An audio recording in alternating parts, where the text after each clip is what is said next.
You felt it before.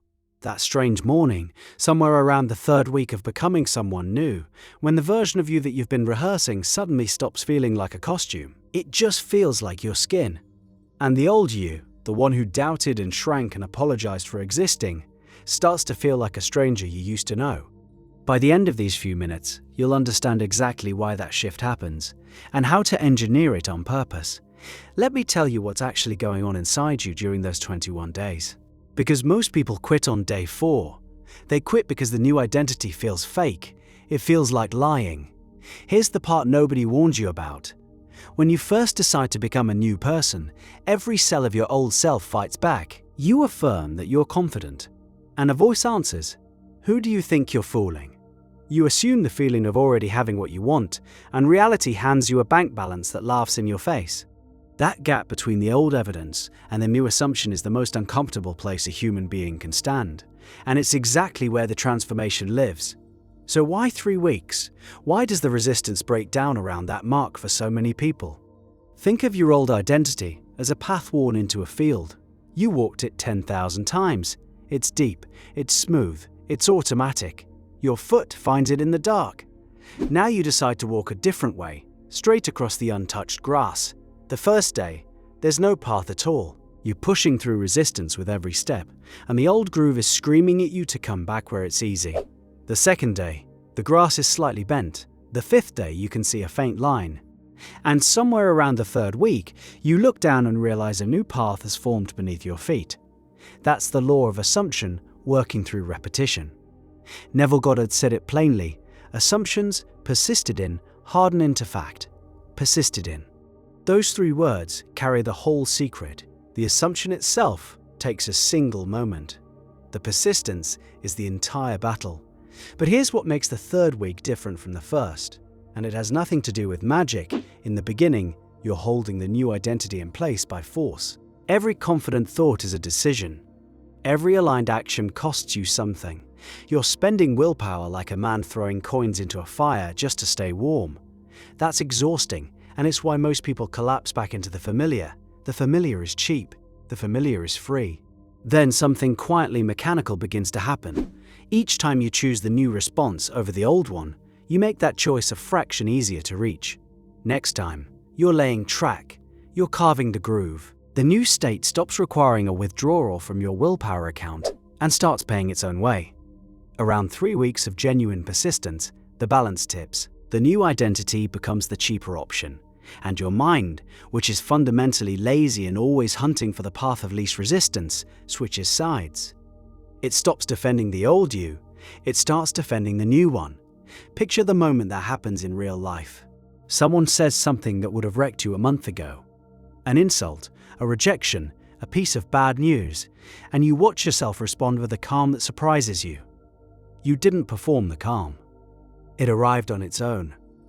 That's the tipping point, and you can't schedule the exact hour it comes, but you can absolutely earn it. There's a name for the place you have to pass through to get there, and it's the place almost everyone runs from. The Kybalion calls it the rhythm of the pendulum. Every swing toward the new self carries an equal swing back toward the old one. You feel inspired and certain on Tuesday, and by Thursday, you're flat, doubting, convinced the whole thing was a fantasy. That backswing isn't a sign you failed, it's the rhythm of the law itself, and your only job is to hold your seat while it moves. I keep a tune on my phone for those moments. One tap retunes whatever I'm listening to, down to 432 Hz. Link in the description. And that lower frequency gives the body something to steady against while the pendulum passes. The master learns to stay seated through it. Here's the discipline inside that.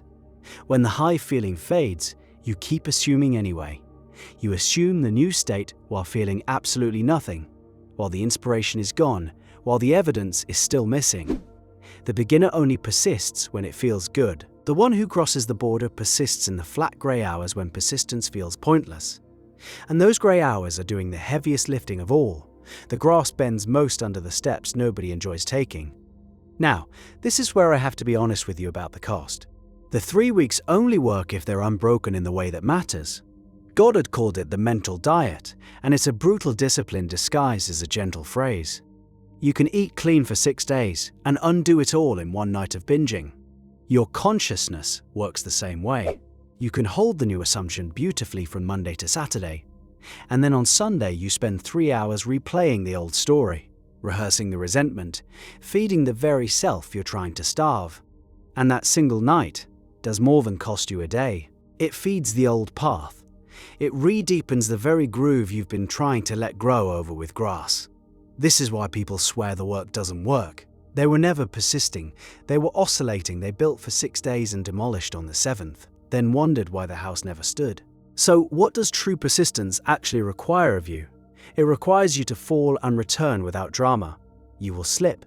You'll catch yourself mid-spiral, soaked in the old fear, narrating the old defeat. The amateur treats that slip as proof of failure and quits. The one who transforms treats it as a single missed step and simply returns to the new assumption, calmly, the way you'd guide a wandering child back to the table. No self-attack, no starting the count over in your head, just the quiet return, again and again, until returning becomes the new automatic thing. That's the inner work nobody sells you, because it doesn't fit on a poster. It's 1,000 small returns, most of them invisible, most of them happening on ordinary afternoons when nobody's watching and you'd rather scroll than choose. There's a deeper reason. The 3rd week feels like crossing a border. Let me give it to you. For the first 2 weeks, you remember being the old person. The memory is fresh, vivid, accessible. You assume the new state, but you're assuming it against a loud background of who you've always been. The contrast is constant. You feel like an actor who knows he's acting. By the 3rd week, the new responses have accumulated their own memories. You can now recall a dozen moments where you actually were the confident one, the abundant one, the unshaken one. And memory is the raw material identity is built from. So the scales tip there too. The evidence for the new self finally outweighs the evidence for the old. You're no longer arguing with your history has started agreeing with you, and the outer world joins the conspiracy right around then. The way you walk into a room shifts. The words you reach for change. People respond to the new you and feed it back to you, and their reactions become fresh evidence that confirms the assumption you've been holding. The state you built in private starts getting reflected to you in public. That feedback loop is the visible proof of an invisible decision you made 3 weeks earlier, in silence, when nobody believed it yet, including you. This is the part that should light a fire under you. You are always running this process, whether you choose your input or not. Every single day, you're persisting in some assumption about who you are. Most people are unconsciously persisting in the assumption of their limitation, rehearsing it on a loop, watering that worn path with every complaint and every quiet resignation. They've already done the hard 21-day work. They did it years ago, and they've been renewing the lease ever since. The state they live in feels natural to them precisely because they earned it through relentless, unconscious repetition, which means the muscle already works. You've already proven you can make a state feel like home through persistence. You did it with the limited self by accident. Now you do it with the chosen self on purpose. Same exact mechanism. The only thing that changes is what you pointed at. And that reframe should steal every excuse you have. You're using the one thing your mind already does better than anything else, and finally aiming it somewhere worth going. So here's your real assignment, and it starts the moment this ends. Choose the self. Make it an actual person, specific and felt. The one who already has the relationship, the bank account, the steadiness, the body, the peace. Decide who that person is in concrete detail, because you can't persist in a fog. Then guard the diet. Treat your inner conversations as the most valuable currency you own, because they are. When you catch the old story playing, change the channel and forgive yourself for the lapse in the same breath. Return, return, return, and give it the 3 weeks before you render any verdict. Not 3 good days, 3 weeks of returning. Most people demand the harvest while they're still arguing about whether to plant. You're going to be the rare one who simply tends the field in silence and lets the new path form.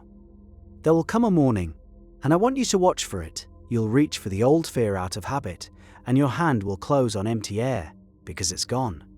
The groove will have grown over. The grass will have stood back up where the old path used to be, and the self you once had to fight to maintain will be the only self you can remember being.